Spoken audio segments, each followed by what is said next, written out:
Hi everyone, and welcome back to another episode of Banking and Crypto Guide. In today's video, I'm going to guide you through how to log into a Heritage Bank account.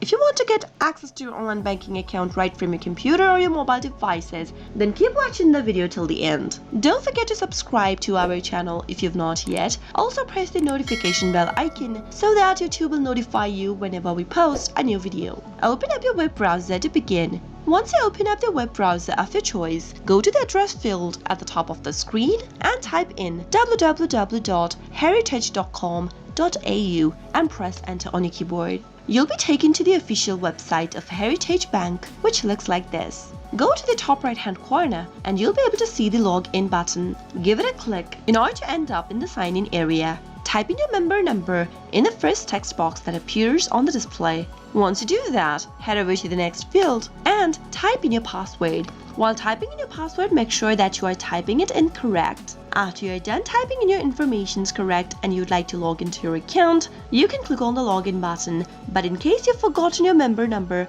or your password, you'll need to make a phone call on this number over here so that you can receive further assistance. Finally, after you're ready to log in, click the login button and you'll be logged into your Heritage online banking account right away from your computer. I hope the tutorial was helpful. If it was, go ahead and give us a thumbs up. Comment down below in the comment box if you have a question or a feedback for us. I'll be back soon with more tutorial videos like this. Thank you for watching.